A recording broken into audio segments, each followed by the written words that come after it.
Ladies and gentlemen, welcome back to Rebuilding Aston Villa with your boy Overall Gaming. Now, as you know, you probably wouldn't have seen, but I haven't played this in a few days. And what's even more difficult about this is FIFA have decided to patch stuff, which from what you basically bottom line is they've made changes to the way the player dribbles, made a few changes to the shooting mechanics, made a few changes to acceleration. Some people were way too quick after doing a fake shot, stuff like that. Obviously, you know, tweaks to defending and stuff like that.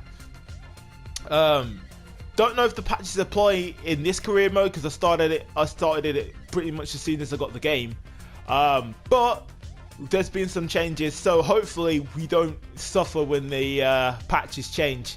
But in the meantime, this is what we've got at the moment. So we just played Derby, I think it was. I still need to edit that episode. We just about played Derby, and I think we won that game. And now we're up against Blackburn, who I believe are still in the relegation. No, they've climbed out of the relegation zone on 37 points. So a win for them would see them go as high as 19th place, which will get them well out of the relegation zone. But for us, we can't afford to give them that because Stoke are 3 points behind us. The last games in March, and I believe Stoke are up against Sheffield Wednesday, who are 9th in the table. So they, you know, them more as anything, they need the goals really. We'd still be level on points if we lost, but that's not what we need. We need the wins. We need the wins. We'd just be ahead on goal difference, but I don't want to be ahead on goal difference. I want to be ahead on points. 80 points, 83 points if we win. What I'm going to do, if I go back here, and as you look here in the calendar, we have now 1, 2, 3, 4, 5, 6, 7, 8 games left. So what I'm going to do is I'm going to pass you over to my learned friend. Well, myself. I'm going to be editing this and recording my voice over this. And I'm going to play through the 4 games in this episode here. And I'm going to be playing through the remaining 4 episodes in the next episode. Just so we can get season 1 done and over with. I feel like I could be taking too long with this, so that's what's going to happen. I'm going to make sure I just clean through these episodes. So these next 4 episodes, you're going to see me play against Blackburn, Sheffield Wednesday, Rotherham and Bristol City. And the next 3 games you'll see me play against Bolton, Millwall, Leeds and Norwich. Hopefully you enjoy these. These will be longer episodes, but I hope you appreciate what I'm doing here. Oh, also, I will let you guys know a little something. I don't think he's in the squad yet. I don't believe he is. But I made a little bit of a signing. Nah, he's not yet. He's not yet. But basically, if we go to the transfers here, I was on Ultimate Team, and I decided, you know what? Let me see if there's some people who I could actually buy. And I found, very luckily, this is completely by luck, I found this guy here, Albert Ellis, who plays, well, he comes from Honduras, and he's from Houston Dynamo, plays right, left wing and striker. And I didn't know, I was just, you know, plotting around, and it turns out he was in the remaining, last remaining bits of his contract with Houston Dynamo. So I went ahead and snapped him, and by the next season, he will be in an Aston Villa shirt, which is pretty cool. I didn't realise we could do that. That was completely by luck. And ladies and gentlemen, we have a new signing. But without further ado, let's get to Blackburn. Let's whoop their ass. Yo, it's your boy OG though, and we're playing Blackburn home at Villa Park. And 10 minutes into the game, holy fuck, it's Bradley Dack as he puts it in the back of the net and allows Blackburn to take the lead here at Villa Park. A little later, Abraham would pass the ball to John McGinn, who fires it from far out and tests the keeper Royer. That would set up a corner for Aston Villa. and you know how powerful we are from corners. Whip one into the box from Al Ghazi, and Party gets his nut on it, but it's not to be as the keeper makes a very comfortable... I was meant to say save, but no matter. Into the second half, practically nothing happened in the first, and Rica would play the ball down to Azevedo. Everyone's running in the box, and Azevedo would find Davis the same way a Mexican mother would find her child, with a slipper, as Davis heads the ball in, and it's 1-1 to Aston Villa. 68th minute we go, and the ball is played up very well by Villa. The ball eventually finds its way to Abraham, who puts the ball in the back of the net after Ogoji just keeps it in. Now Abraham gets into the mind of Albert and thinks, if I saw a net like that, I'd do damage to that, as he fires it in the top bins and gives Aston Villa a 2-1 lead. We then enter a corner situation after a save from the keeper, and El Ghazi connects with Tuanzebe the same way. Nia Jax's fist connected with Becky Lynch's face. I'm only joking. We love you, Becky, and we hope you return to the ring soon. But that is 3-1 to Aston Villa, and that's how the game ended. We then travel to Sheffield Wednesday away, and it's not even 5 minutes into this game, and we're already putting the defence on the ropes as Abraham is through, but just misses the target.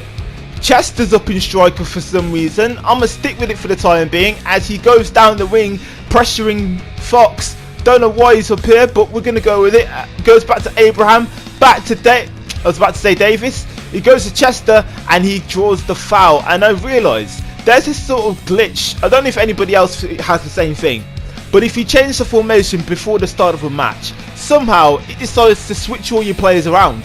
So I had to just rejig everything, and yeah, I don't know why this does. I don't know why it does this, but FIFA really needs to sort this out. Anyways, back to the game, and Fox gets himself a yellow card. Disappointed? Yes, you should be. Don't take my captain down, you pleb. A little later in the first half, 15 minutes gone, 23 yards out, I channel my inner FIFA 17, and I get to do this with Hurahan. Top bins, free kick, done no. 1-0 Aston Villa. 21st minute, a signing from our U team. Balik just misses the target as he runs through the defence. Keep an eye on this kid, he's going to be something special. A little later, counter-attacking football from Aston Villa, and the ball finds Federico Rica, who has to work his magic to find Balik, and it hits the crossbar. And I'm telling you, man, I'm telling you, keep an eye out for this kid.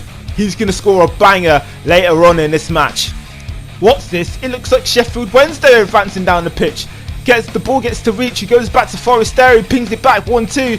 Zhao heads it back, who somehow finds Reach, and it just blazes wide.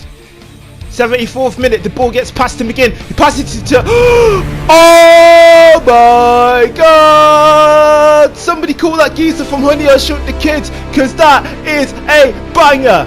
Balik smacking that top bins. Bro, I've got to point this out. This guy is 49 rated and he's scoring bangers like that. Keeper, let me tell you this.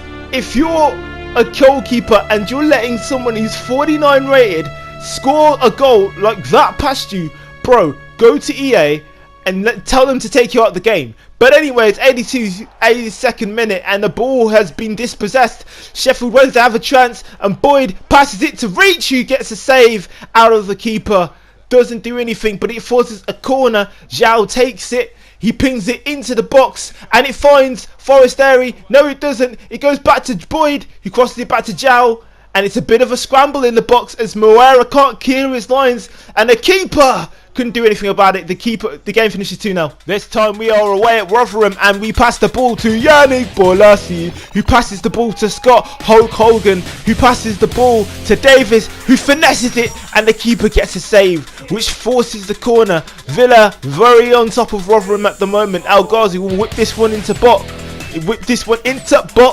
And El Mohammadi gives the ball head, which doesn't get in a goal. That makes no sense. But anyways, basically nothing happened in the first, but we had to wait to the 65th minute. El Ghazi going through the trench like it's Finding Nemo and finding the back of the net. That's right, you listen to Dory and you will score. Done no, 1-0 Villa. Think fast, 86th minute, the ball gets played to Grealish, 1-2 to Von Davis, shoots, and he doesn't score. Bolasie says, we don't just set the ball, we are the bar, as he hits the crossbar. And El Ghazi picks up the scraps. Can we score? Murphy, shot from the edge of the box, and the keeper gets a save. This would force another corner for Villa, and we could wrap this game up right now. I'm kidding, nothing happened. The game finished 1-0. On to the next one. Next game we have is against Bristol City, and Aston Villa have been pressuring for half an hour now. And is this Villa or is this Barcelona I'm seeing play? Because the pass and move is deadly. Abraham to Balik, back to Abraham, who buries that bottom corner, and it's 1-0 to Aston Villa. Ah, he scuffed it. Anyways, later on in the game, Conor Hourihane finds Hugh Collins the same way Logan Powell found a dead body in the forest, and he goes down the ring, puts the cross in, who finds a derelict house because there was nobody home. That's practically the highlights for that game. The game finished 1-0. There was nothing else in that game. And with that win, as the commentators have said, as I've said, we now are guaranteed promotion. So we cannot finish any lower than second place. 4 games left. It's still all to play for the championship. We could lose all 4 games and Stoke could catch up and win. So this next match against Bolton, as you'll see next episode, is very important. I believe 4 games left. Let's have a look. 4 games will make us on 98 points. So I think if I'm correct, if Stoke lose this next game against Middlesbrough, I believe, and we win, I don't think they can catch us mathematically. Let me know in the comments, by the way. I will be responding to comments after this episode gets posted. So, as always, let me know. But that will do it for this episode. Thank you guys for watching, and I'll see you guys next time. Take care. Bye now.